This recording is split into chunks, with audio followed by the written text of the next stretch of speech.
Hello, English 112. Today we're going to talk about bias, centering on cognitive bias.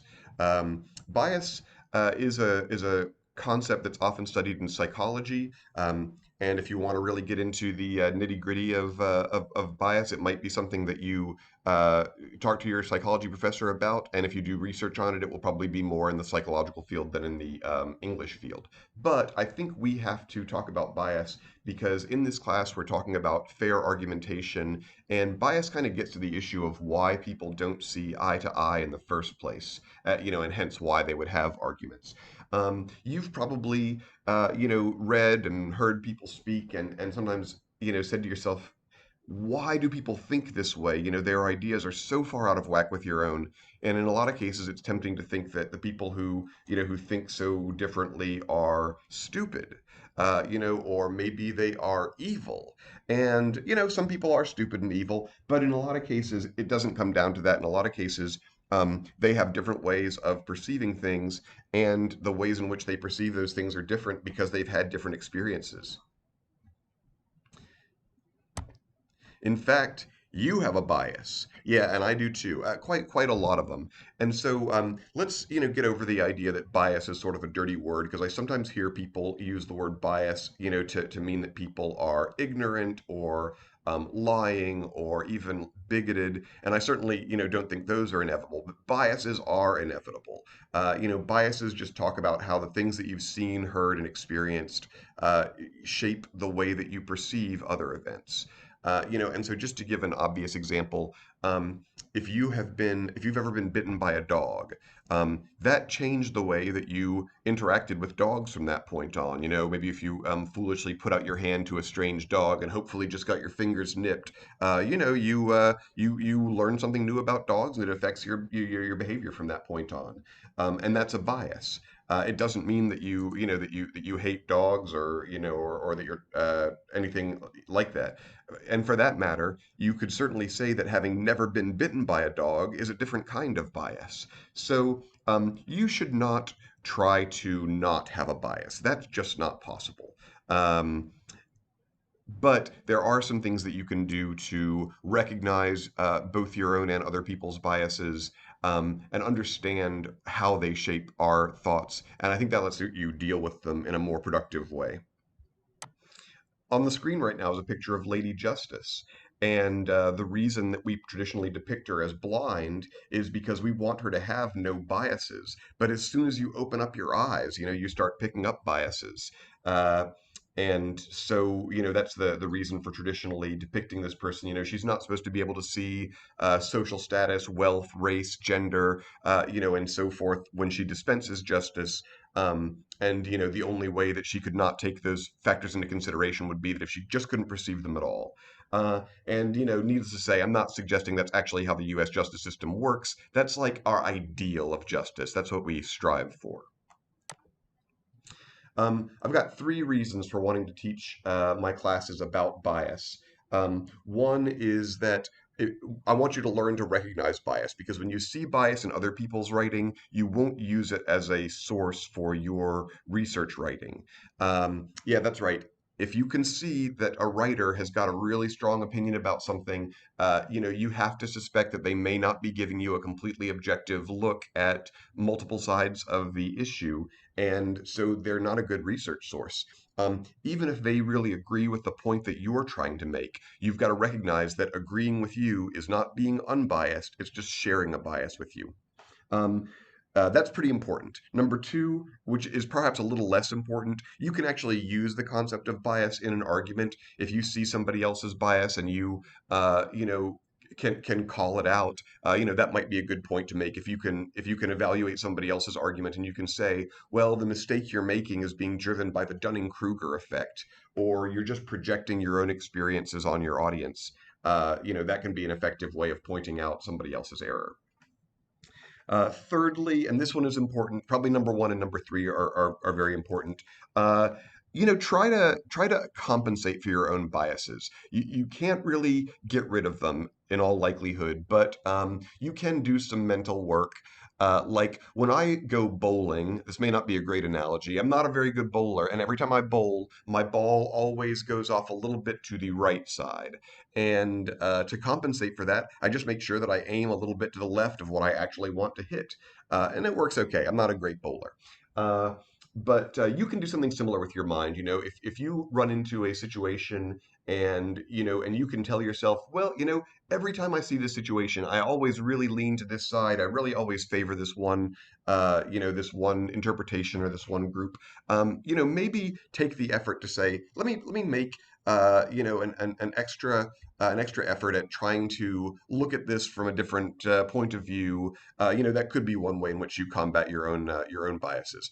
And if you aren't fully able to deal with your own biases, at the very least, I would like for you to write in a way that doesn't advertise your biases. You don't really want to do that because once you advertise your biases, a reader is going to realize that, just like I was saying in point number one, a reader may recognize that you might not be giving them a full objective, account of the situation, and you don't want your readers to form that opinion. Okay, the first kind of bias that I want to talk about is a confirmation bias. A confirmation bias just essentially says that if you have some information in your head, when you get new information that agrees with it, it's very easy for you to accept. But when you get information that contradicts something that you have in your head, a lot of us have a strong tendency to want to reject that new information that challenges things that we think we already know. I know when I first learned that Pluto wasn't a planet, didn't count as a planet anymore, I wanted to argue against it. I and when I wanted to argue against it, it was silly, because NASA, the Western world's leading experts on space, say, Pluto doesn't have the characteristics of what we think a planet should be. And for my part, when I first heard that, I was like, "That's impossible." And the reason I was saying it was impossible wasn't based on astronomy, on my own astronomical research. It was just because when I was in the first grade, there were nine styrofoam balls hanging from the ceiling, maybe 10, maybe the sun had its own styrofoam ball. And, I just got comfortable with the idea of Pluto being a planet. And when somebody said, what you learned is wrong, my first instinct was to defend what I thought I knew. And then when I thought about it for a minute, I was like, what basis do you really have to argue with this conclusion reached by NASA? And I had no basis. It was purely bias. I also had a hard time accepting that dinosaurs had feathers. I didn't want T Rex to have feathers. I wanted him to be like a sort of a scaly crocodile dragon sort of creature. The feathered version of T Rex doesn't seem as scary to me. Seems kind of maybe cute and silly.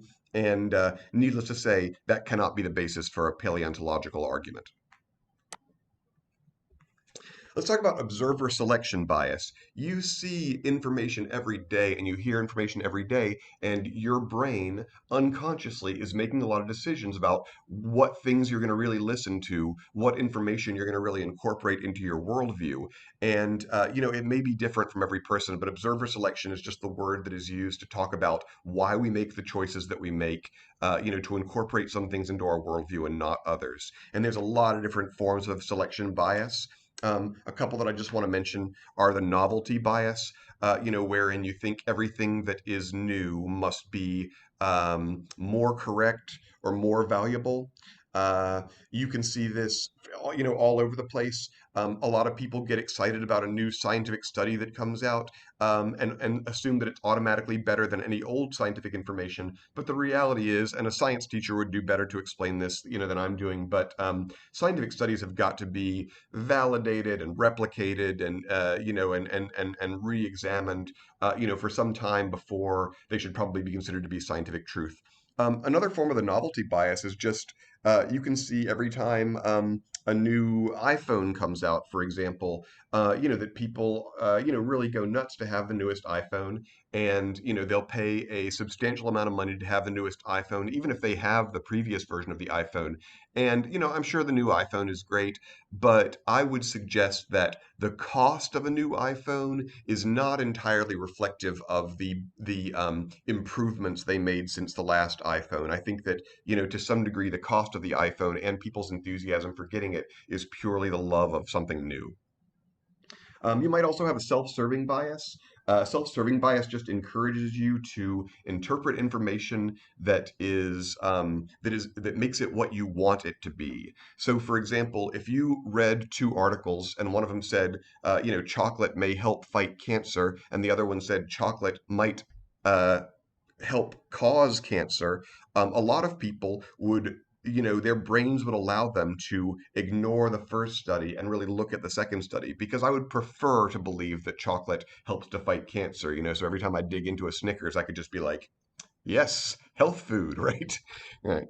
Negativity bias is just, one more of many different kinds of selection bias. And negativity bias would mean that you pay more attention to bad, news, to information that makes you sad or anxious than you do to news that doesn't. I think that you could very well say that a lot of news outlets, sort of are more quick to, to report negative news of hardship and violence and sadness and and things like that. But one of the reasons they do that is because that's what people signed up to to read. Another example of negativity bias, would be if you are a performer, if you act or sing or play a musical instrument or something along those lines.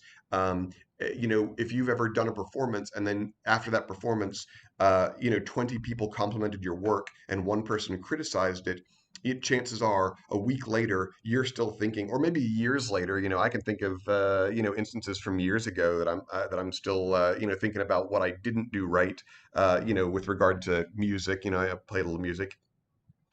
um, why was I so quick? Actually, it happens to me even when students write their reviews. Most of my students write a review of my class and they say, I really enjoyed this class and I learned something from it. But you can't please everybody. And so I do have some students say, this teacher was terrible. And I end up thinking about those terrible reviews a lot more than I think about the good ones. Um, and there's no real reason for that. There's no reason to be a person who had a negative opinion about, your performance or my teaching or whatever else, that opinion was more significant than the people who said that you've done a great job. But there is a tendency in a lot of people's minds to really select to pay closer attention to negative feedback than positive feedback. Unfortunate. False equivalency is a thing that your brain might do sometimes when you're trying to really be fair. If you're trying to give two sides, sort of an equal treatment, then you may end up making a mistake because sometimes that equal treatment is not merited. One place where you see this in media is sometimes. You might on TV see a debate between a scientist who believes that uh, human beings cause climate change and a scientist who does not believe that human beings cause climate change. And that seems like a very reasonable debate. But what that kind of implies to the audience is since you only see two scientists on the screen, that might imply that the scientific community is evenly split on whether human beings affect the climate or not. But the reality is, as far as I'm aware, the scientific community is overwhelmingly in support of the idea that human beings can change the environment and are changing the climate. And so, to really, give each of those two sides equal representation, does not convey the reality. So, that would be an instance of false equivalency. Sometimes a politician will do something particularly, dirty or illegal or sleazy, and you might hear a person say, "Yeah, but all politicians are scumbags."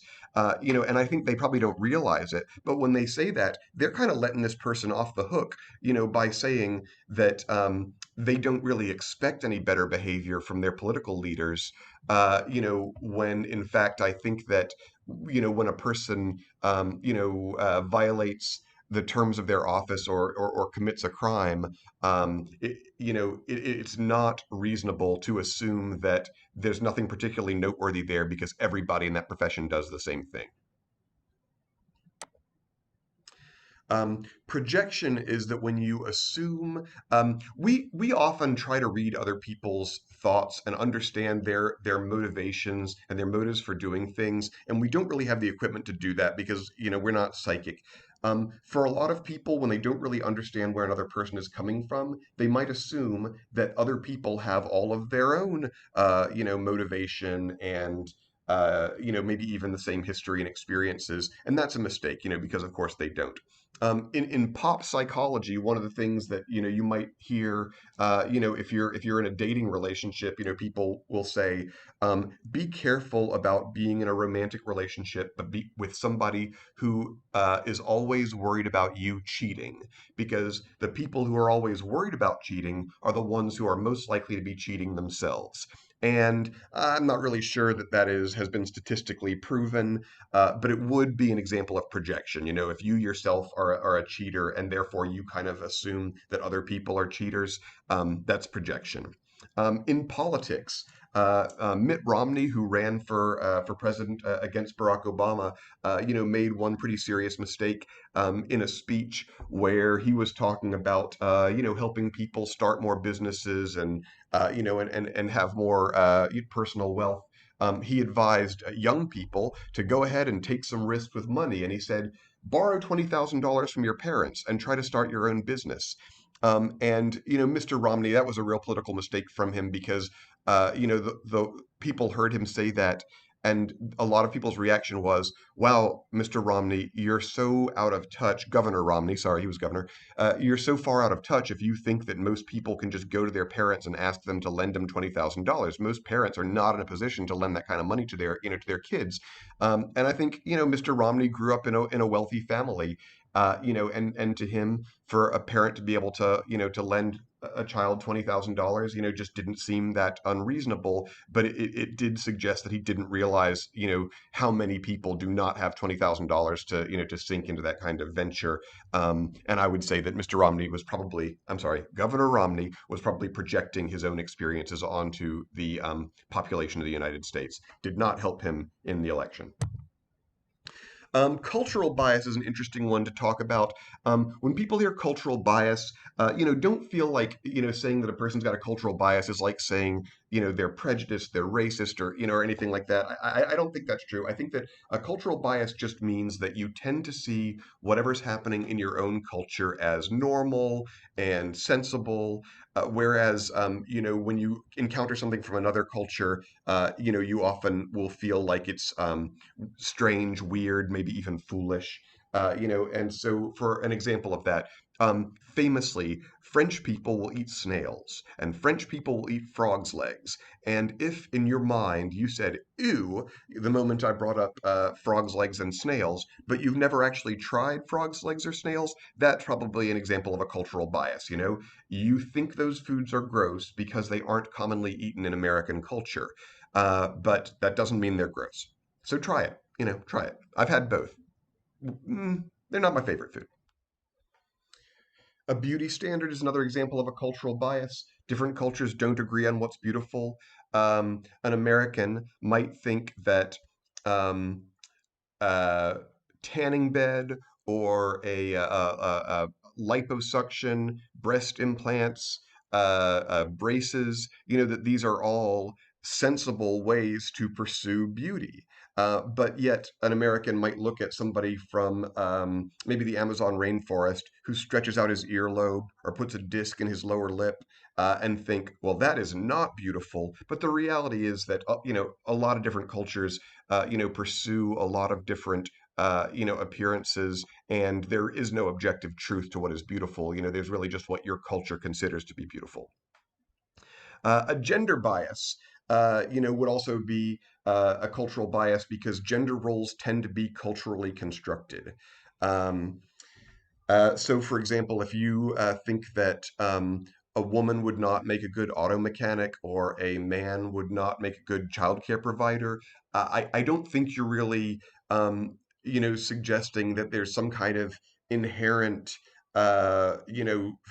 biological trait that makes men better at fixing cars or anything like that. I think that belief probably just reflects the idea that in our culture it's more common for men to be auto mechanics and more common for women to provide childcare, and so I would say that's culturally constructed. One interesting example of that would be men crying. Our culture has this idea that it's unmanly to cry, But when you look back through history and when you look at other cultures, I see this all the time as a literature teacher. There's all kinds of tough guys who cry in historical records and literary works. And so, Gilgamesh and Achilles and Alexander the Great and Lancelot, all these people cry, and they're all like super badass warriors whom nobody would suggest, are unmanly. But cultures change over time, and by the time we get to Shakespeare, sometime in between the medieval period and Shakespeare's writings of the late 15, early 1600s, um, Western culture, Anglo culture developed the idea that men shouldn't be crying, and it's actually referenced in Romeo and Juliet. And I'm not really sure when somebody decided, okay, from now on, no more tears on men, unacceptable. And you would not see that to be the same in other cultures. As far as what they think are appropriate gender roles or gendered behavior. Next thing I want to talk about is the bandwagon effect. The bandwagon effect is a strange one, because what it states is the more people who believe something or practice something, the more reasonable it seems. It actually seems to make more sense, once more people get involved with it. And so, I think you can sometimes see this in politics. In our lives, one of the places where we might have seen this is that as you go through different stages as an adolescent, at some stage you probably feel a desire to do what the other kids are doing. And, so if you ever, went home and told your mom that you wanted a certain, jacket or shoe or something along those lines because it was very popular among the kids in your school, and you would convince yourself that is the best possible kind of jacket. Or shoe, the bandwagon effect was probably at play. And I don't mean to suggest that this is like a childish thing that only works on kids. I do think that you see it among adults. I think the flat Earth theory, the fact that the flat Earth theory is coming back probably has a bandwagon effect because, before the age of the internet, if you said, "Hey, I think the Earth is actually flat," somebody else would tell you that's stupid, and you probably, would get so much negative feedback that you might actually abandon that belief. But now in the modern world, if you think the world is flat and you log onto the internet, you will find many other stupid people who also think that the world is flat, and that will tend to make the idea seem more reasonable. And yeah, there's also the idea of the anti-establishment bias. I have an anti-establishment bias to a certain degree, and my anti-establishment bias says if a lot of people are into it, it must not be good, because a lot of people, don't have sophisticated taste or something along those lines. So, yeah, I think there's a lot of things that I would have enjoyed, but I just couldn't enjoy them because they were too popular. Game of Thrones is one of them. I love stuff with swords and medieval stuff. And I don't know, I just never wanted to watch Game of Thrones because everybody else was so into it. That's weird on my part, but we're not analyzing me here, so let's move on to the Dunning-Kruger effect. Um, the Dunning-Kruger effect, you can see there that there is a psychological definition of what the Dunning-Kruger effect says, and then my short version, may not be as clear, but it is more poetic. People who don't know think they know because they don't know how much they don't know. What the Dunning-Kruger effect, ends up saying is that a lot of the times people who know very little about the subject will seem extremely confident in their level of knowledge, whereas people who are really quite knowledgeable will be aware of the fact that there's always more to discover. There's always, one or two pieces of evidence that don't fall into their worldview. Uh, and therefore, they may not exhibit that same high level of confidence. So, one example of this would be if you talk to a scientist who studies how vaccines work, a doctor, somebody, an immunologist, who works, in that kind of field. Um, and at the same time you talk to like an anti-vax mom who read on the internet that vaccines will screw up their children. The anti-vax mom who has no real education and no real experience might say, oh, I know for an absolute fact that vaccines are harmful and dangerous and so forth. Whereas your doctors and scientists will say, well, all we can tell you is the studies that we have looked at do not suggest any positive correlation between vaccinating a child and a child developing autism or some other sort of developmental disability. And and that makes it sound like the anti-vax parent is absolutely certain, and the scientist is leaves room for doubt.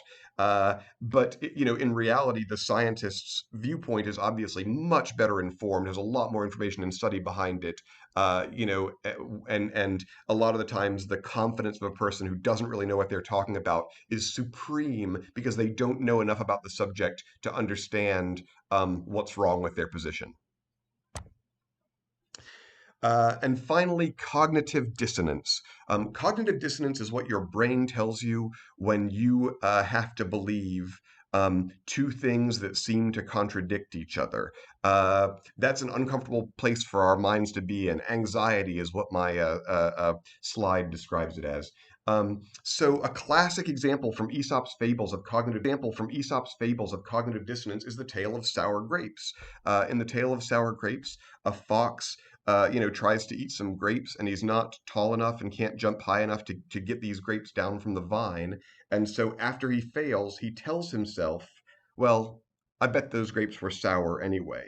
Uh, and that's something that he told himself, to relieve the anxiety of, um, I desire those grapes and I can't get those grapes. And in order for the fox to feel some kind of psychological satisfaction, he had to tell himself, well, I didn't really want those grapes to begin with. And it's important to keep in mind, the fox had no information, to suggest that those grapes were sour. It's just a piece of information that he made up to resolve his anxiety about, not being able to get the grapes. Let's move to the real world, talk about places where this might come up in the real world. If I were to, let's say I met a woman and, I thought that I was looking good that evening and I thought I was being charming when I talked to her. And, then when I asked if she might like to get together, later for a drink, and she said no, then I experienced some anxiety, because the two pieces of information I had was I believe that I, did a good job of approaching this woman, and then the other piece of information is she was not interested in going on a date with me. I might have to tell myself something so that I don't have to think something unpleasant, like maybe I have no game at all. And so I might tell myself something like maybe she just got out of a relationship, doesn't want a date right now. Or I might tell myself maybe she's not into men. And these would be things that I don't have any of that information, but I will adopt that information and maybe even believe it because it resolves the anxiety without telling myself something I don't want to hear. One place where I see students doing cognitive dissonance is sometimes a student will get a poor grade in class, and then they will say to themselves, uh, well, I got this poor grade because this teacher hated me. And maybe that happens sometimes, but I think more often this is a student who didn't really put forth the effort that was required to get a good grade in the class, and rather than admit to themselves that they screwed up, they would rather just sort of manufacture some animosity from the teacher that, in most cases, I think isn't really there. In the political world, a lot of people will vote for a candidate, and then that candidate will get into office and be a complete letdown. Will not fulfill his or her promises. And the person who voted for a candidate who doesn't do what they said that they were going to do, might have to confront the unpleasant reality that they had been suckered into voting for a candidate, who was just plain lying about it. But people don't like to accept that, so a lot of people will, manufacture reasons that don't affect their ego. And so, for example, you might say, "Oh well, my president, yeah, didn't do what I wanted, him to do." But that's because the opposition party just stopped him at every turn, or the media just persecuted him so badly that he was never able to really, focus on the things that he needed to focus on. And and so they won't believe bad things about the candidate they voted for, because if you believe that the candidate you voted for, was a letdown, a liar, a con artist, or whatever, then you also sort of end up having to believe that you got scammed, and people don't like to believe that they got scammed. Um, and so, in a lot of cases, people will elect a politician. That politician will completely let them down, and then 4 years later, they will vote for that same politician again, because it's easier to believe that that there were just circumstances that stopped this politician from doing the great things that you believe that he would do, rather than believing that you just got suckered and voted badly. Um, these are some examples of biases. This is not an exhaustive list of biases. If you go to the internet, you will find dozens of other type of biases. I hope I've given you enough here that you will be able to get an idea of what I'm talking about when I talk about how bias affects people's perceptions of reality, and at least enough to be able to do a good job on this project. So hope everybody enjoyed this presentation. I will see you on the discussion boards.